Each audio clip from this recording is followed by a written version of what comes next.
Hoy vas a entender qué ocurre cuando te excedes con el café, con el té o con las bebidas energéticas. ¿Qué tal, compañeros? Aquí el Dr. Borja Bandera y bienvenidos a un nuevo vídeo. La cafeína es una de las sustancias más consumidas en el mundo. El adulto medio consume entre 200 y 300 miligramos de cafeína al día, lo que equivale a casi 3 tazas de café. Esto es un consumo normal y ya hemos visto en otros vídeos que la cafeína tiene beneficios, tiene muchos beneficios y por eso es tan consumida. Beneficios a nivel de ser una sustancia nootrópica, es decir, que ayuda al funcionamiento mental, ayuda a que tengas más y mejores capacidades cognitivas, ayuda a que puedas realizar un trabajo de forma más eficiente y ayuda también al rendimiento físico, no únicamente cognitivo. Por lo tanto, también es muy consumida entre atletas, ya sea para entrenar mejor, rendir mejor, mejorar sus marcas y conseguir un mejor desempeño en general. Pero como todo aquello que tiene beneficios, a la dosis inadecuada también tiene riesgos. Y hoy es hora de que entendamos un poco mejor el cómo llegan a ocurrir esos riesgos y sobre todo cuáles son esos riesgos. Primero, lo que todos deberíamos plantearnos es cuánta cafeína es demasiada cafeína, dando por hecho de que el principal ingrediente que nos puede causar problemas en el café, el té o las bebidas energéticas sea la cafeína. Primero, no es sencillo saber cuánta cafeína estamos consumiendo diariamente. ¿Por qué? Pues porque hay mucha diferencia en el contenido de cafeína que tienen diferentes bebidas cafeinadas. Por ejemplo, un refresco de cola habitual puede tener 30 a 50 miligramos de cafeína, mientras que algunas marcas de bebidas energéticas pueden llegar a tener hasta 300 miligramos de cafeína. Es decir, una gran diferencia. Por lo tanto, nos toca ser más conscientes del contenido de cafeína que estamos tomando en esas bebidas y ver las etiquetas y saber cuánta cafeína aproximadamente tomamos a diario. También tu genética se inmiscuye en este asunto. ¿Por qué? Porque existen lo que llamamos polimorfismos, que son como variantes de diferentes genes. Pues en el gen CYP1A2 existen variantes. Y esas variantes hacen que se establezcan diferentes perfiles de personas en cuanto a la metabolización de la cafeína. Seguro que te has dado cuenta de que hay algún amigo, algún conocido o algún familiar que se toma pues 1 o 2 tazas de café y a las 2 horas puede dormir perfectamente. Típico amigo que se puede tomar un café a las 7 de la tarde, a las 8 y no tiene problemas para dormir. Sin embargo, seguro que también conoces otra persona que si se toma un café a las 1 de la tarde ya no puede dormir por la noche.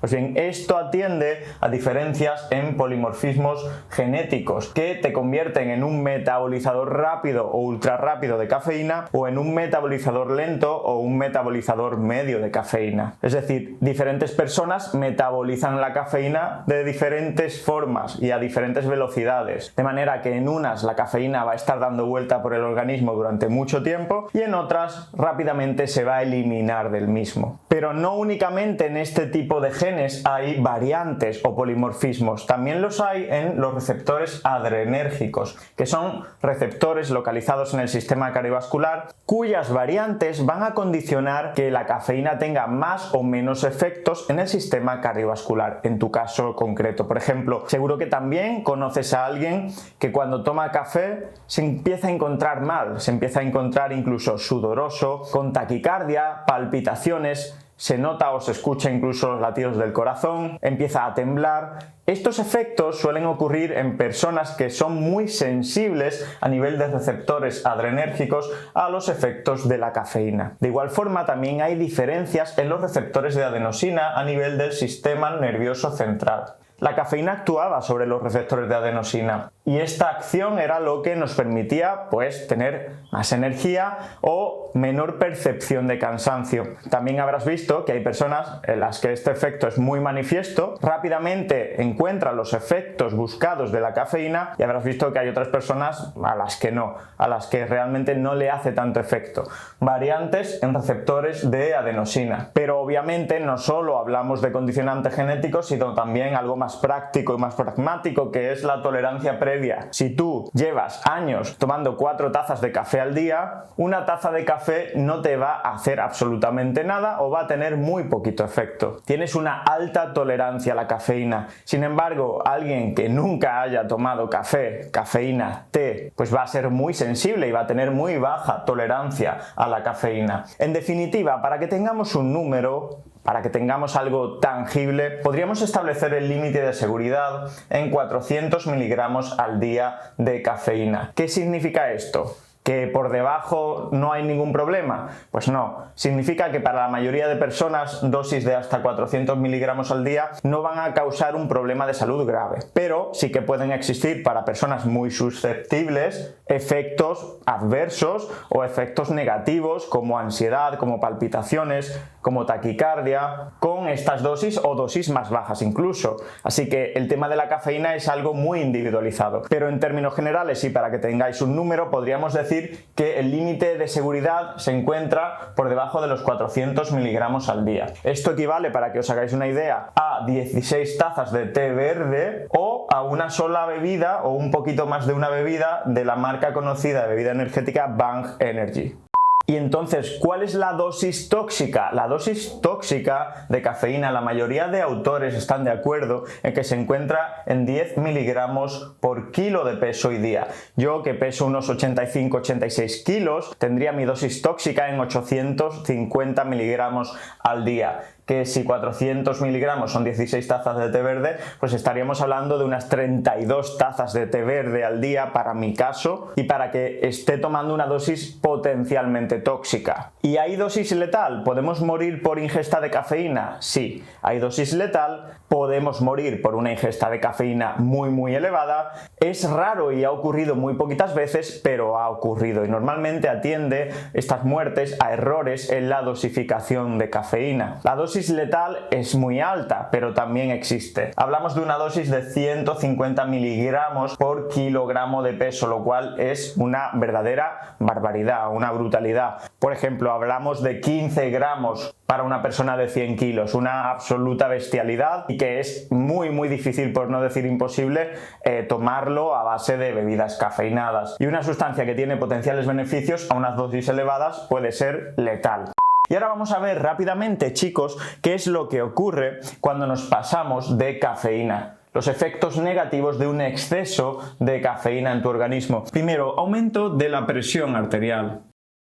La hipertensión arterial es un factor de riesgo cardiovascular. Por ejemplo, es una de las cosas que más favorece el que tengas un ictus, un accidente cerebrovascular. Tenemos que hablar aquí de dos partes. Primero, la cafeína de forma aguda, en la fase aguda, sabemos que sí aumenta la presión arterial y la aumenta considerablemente. Esta fase aguda dura unas 4 horas y aquellas personas más sensibles, por los motivos que he comentado, a la cafeína, van a ver mayores incrementos que las personas que tienen más tolerancia. Pero aproximadamente, para que tengáis cifras, la presión arterial sistólica, que es el número más alto de tu tensiómetro, se eleva a unos 10 a 14 milímetros de mercurio y la presión arterial diastólica, el número más bajito, se eleva entre unos 6 y 8 milímetros de mercurio, una elevación considerable. Esto es en la fase aguda. En la fase crónica, por suerte, esta elevación se suaviza bastante y diríamos que para aquellos que toman cafeína en forma de cafeína pura, que suelen ser los atletas, existe una elevación de la presión arterial de forma crónica leve o pequeñita, de unos 2 a 4 milímetros de mercurio. Sin embargo, en aquellas personas que beben de forma crónica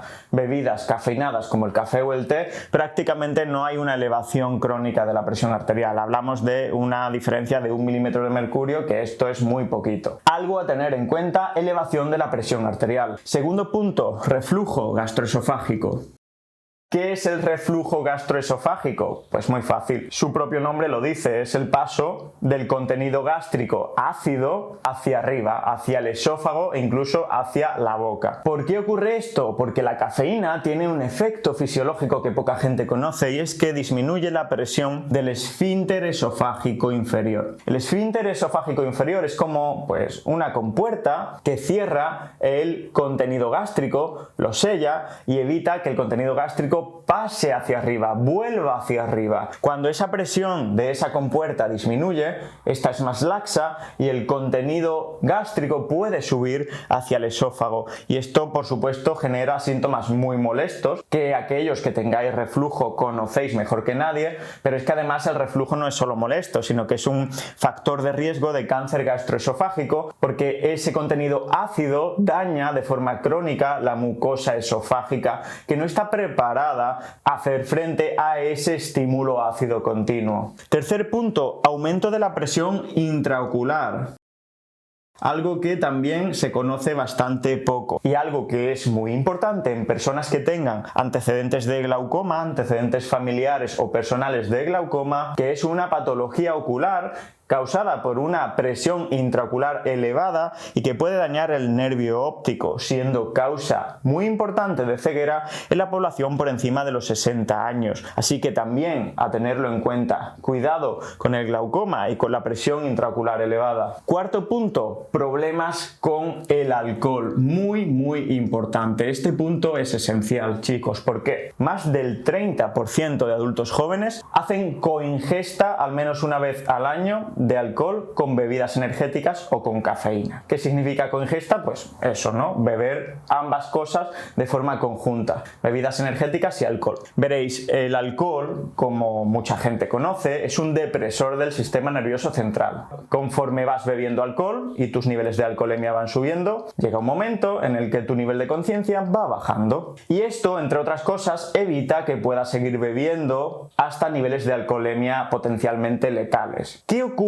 si añadimos una sustancia que anula esta disminución del nivel de conciencia, como son las bebidas energéticas? Pues lo que ocurre es que tu nivel de conciencia tarda más en caer, estás más alerta, estás consciente, tienes más sensación de control sobre lo que estás haciendo y el riesgo de problemas con el alcohol, intoxicación por alcohol, comas etílicos, conducir habiendo bebido, sexo indeseado, peleas, accidentes, etcétera, se incrementa muchísimo. Por lo tanto, cuidado con el alcohol y las bebidas energéticas. Y por último, alteraciones hormonales.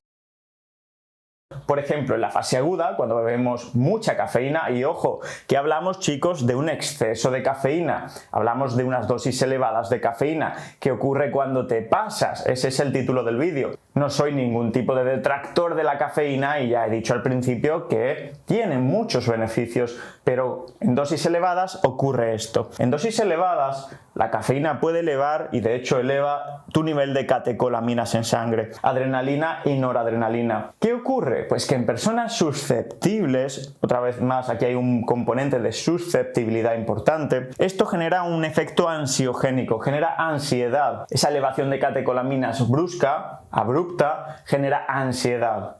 Y seguro que también conocéis a alguien al que el café le facilita, le genera ansiedad e incluso en algunas ocasiones facilita ataques de pánico. Además de las catecolaminas, en dosis elevadas también se eleva el cortisol en sangre, hormona del estrés. Una elevación puntual no produce grandes efectos sobre la salud, pero una elevación crónica sí que tiene efectos negativos, efectos deleterios sobre tu salud. Y por último, a dosis elevadas, la cafeína también disminuye la sensibilidad a la insulina o favorece la resistencia a la insulina. Repito, a dosis elevadas. Esto nos hace pensar que en personas con prediabetes, obesidad, resistencia a la insulina previa, obesidad visceral, diabetes tipo 2, no nos interesa una ingesta muy elevada de cafeína por encima de la dosis que hemos dicho al principio. Hasta aquí el vídeo de hoy, chicos. Espero que hayáis aprendido algo de este vídeo. Ya sabéis, la cafeína, sustancia muy interesante, beneficiosa en muchos aspectos, pero la dosis hace el veneno. Tómala con cabeza, con inteligencia, con sentido común y sobre todo con información. Te veo en el siguiente vídeo. Un fuerte abrazo y a seguir empoderando.